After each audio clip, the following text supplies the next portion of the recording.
masters and dharma centers worldwide and has made great contributions towards training the next generation of Buddhist masters. He is also a scholar, poet, calligrapher, artist, author, architect, and geomancer. His Holiness Situ Rinpoche.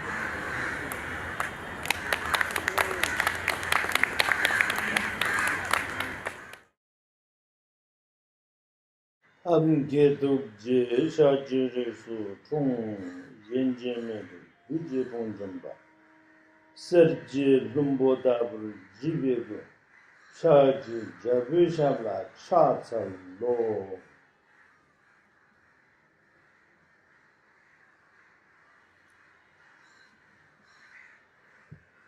Your Holinesses on the dais, let Your Holinesses and sacredness shine.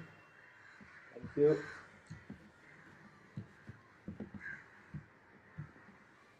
Brothers and sisters, thank you, Pratibhaji, for giving me the opportunity to hear all the wonderful, wonderful past, present and future right here.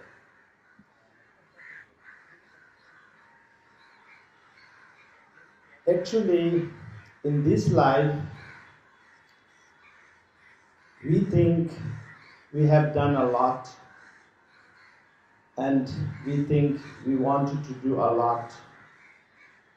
But most important thing is we should think very clearly exactly what do we want. We do all kinds of things and we have to ask ourselves and confirm why do we do all the things that we do. Are they necessary? Are they important? Does it really make any difference? If we don't do what we do, how will the world be? Better or worse? So this brings me back to very important teaching I received from my very old mentor, not my guru, my mentor. I grew up without parents, so I have mentors. Old monk, who's no more. He tells me, you should know what you have, what you want, what you don't have, and what you don't want. And think very carefully about all of it. Do you really need what you want? Maybe you already have what you want. So this never went from my mind, although I received so many great transmissions, abhishek, and ordinations from so many great masters all my life. I'm still receiving today. Just now, I received from Mahatma Ji there about what is kumbh. I have heard about what is kumbh, and it confirmed it, but much deeper way. You can see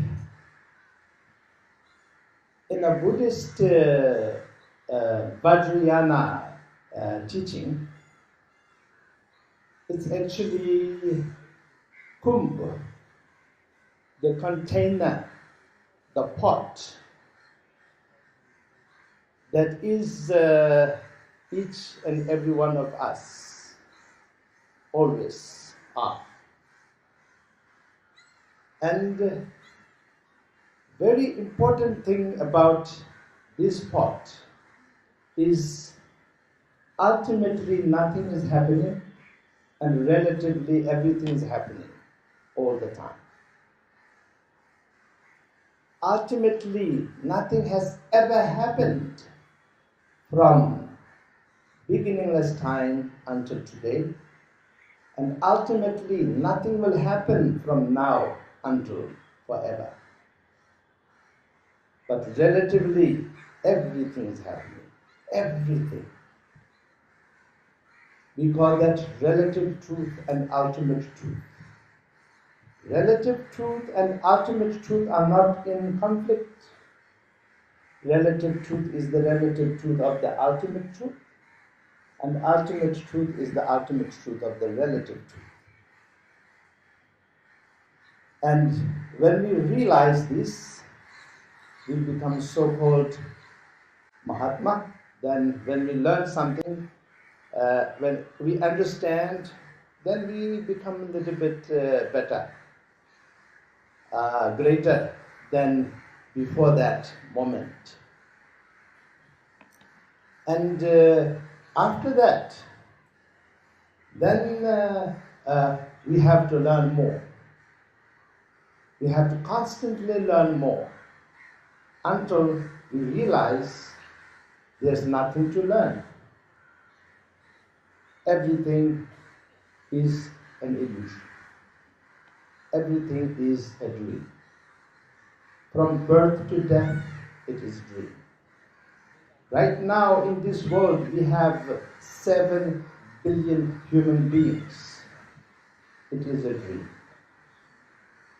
And as Swamiji, His Holiness, have just mentioned, I went to the North Pole, close, very close, and saw the crisis of the ice over there. And it is, of course, a dream, but very serious dream. His Holiness very correctly mentioned, it is not just a bad dream, it is a nightmare.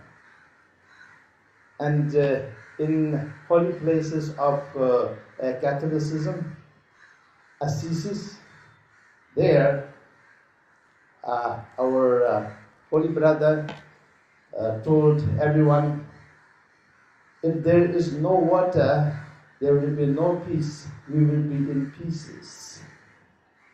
Yes, I remember. And it's very serious. Now, this is coming from what we want and what we need is not thought through carefully. We just went after what we want, without even looking what we have. And not to mention thinking about and assessing what we need. I am not against or for anything, but I want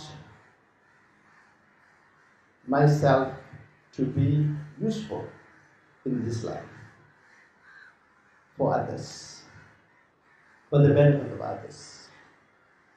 So, learning from the teaching of Buddha and also from Kumbh, the shunyata is the base of everything. Ultimately, nothing is happening, therefore, relatively, everything can happen. We can run out of water. Can you believe that? The world is so much filled with water, and oceans are rising, and many countries are going to be disappearing in another 50 years, like Maldives or some small islands in Pacifics. They will disappear. But at the same time, we don't have enough drinking water. If that is not an illusion, then what is it? So, again, another one thing I learned from my mentor. When I reached 8, I grew new truth. Some of the truth we have to pull out So very painful. Then what he told me? Yes, there is 3 stages in human life. This is the sign that first stage is over. Now second stage is coming. I had no idea. Then he told me, from your birth until now, you are being brainwashed. Because you came totally empty. After you are born, first noise that you made, so you cried. And that is ah. Ah is the sound of emptiness and basis of all the language. Entire language of humans and animals and everything, all the sound. If you don't move anything, nothing makes sound. So all the sounds are coming from moving. So it is based on emptiness. Ah, you can't say anything without involving the sound ah. So you came totally empty. And then father fills up things, mother fills up things, and at the age of 8, when you grow up your bone, and bone has to be changed, so that is the truth, then brainwashing period is over. From there until 16, then another level of kumbh in life. So that is repeating. So you have to repeat. So our brothers chanting, that is repeating. And learning from repeating. So going to school, repeating after the teachers, writing, repeating on the blackboard, etc., etc. And then after 16, the second 8, then it is experimenting. So today's parents, this is the nightmare period. They have very hard time knowing what to do with their offsprings when they're in the mid teenage. Starts at the 13. So until 13, until 19 is teenage. After that, until 100 is TH. And 100, then TH stops. So the teenage, they are experimenting. In this period, then shunyata, another level of kumbh, there the person learns from friends and companions that they mix with and environments that they grow up and venture in. So this way, the 3 stages of filling the kumbh in life. So these 3 emptiness stage is filled with good things, then we will have good human beings, happy human beings who care for other human beings who will make differences in a positive way. We human beings make differences all the time. We manage to destroy our environment pretty badly. And it is not coming from above or not from below. It is absolutely no one but we human beings are responsible. And no one can fix it, but we can fix it. And it can never be too late until all of us perish. We are very much here. We are not perished. So this way, my understanding of Kumbh Mela is celebration of life, celebration of truth, celebration of base, the emptiness, the path, the emptiness, the fruition, the emptiness, which is not just nothing, but emptiness actually means full of emptiness. Everything is complete all the time. Complete. Anything that we put dualistically in it makes it incomplete, and also makes it dualistic. So duality is the source of all the problem, all the suffering. So again, art festival and this wonderful venue, which is very important place dedicated by Government of India for everyone, and this dais here, I think all the great faith represented here is, and also over here, all together, then this makes the representatives of the entire humanity. 7 billion is represented here. I wanted to thank very much Pativaji. Thank you for bringing us all together. And we get together is very nice. Sometimes it little bit look like some sort of PR, and it is not PR. We are here for real, and our hearts are together here, not just our words. And with the two of the holinesses here, I worked in the past. I find them so wonderful. And if we have minus 1% of the humanity is like them, then world will be a different place. Yes. And then maybe 1% like all of you to clap for them. Yes. But clap from your heart, right? Yes. Okay. Thank you so much. May I say Buddha bless everybody, but whatever you believe, it is the same thing. Every 7 billion human beings have different names, but same human beings. And as His Holiness Dalai Lama always say, you cannot prescribe one medicine for everybody. Each person have different needs, so different medicines have to be prescribed. So for some Buddhism, for some Hinduism, for some Islam, for some Christianity, and for some non-believers.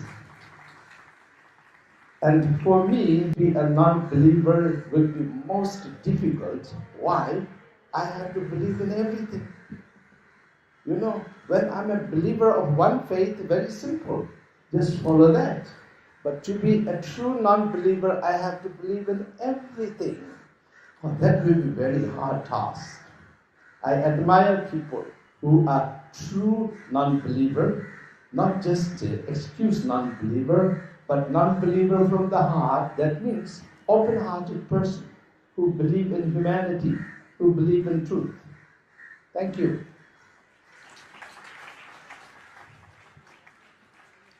Jinna dewa tsusu ho pende namka chabur sho duna dunghal dagi kur korwa dunghal ji jalso tongbar sho. Thank you.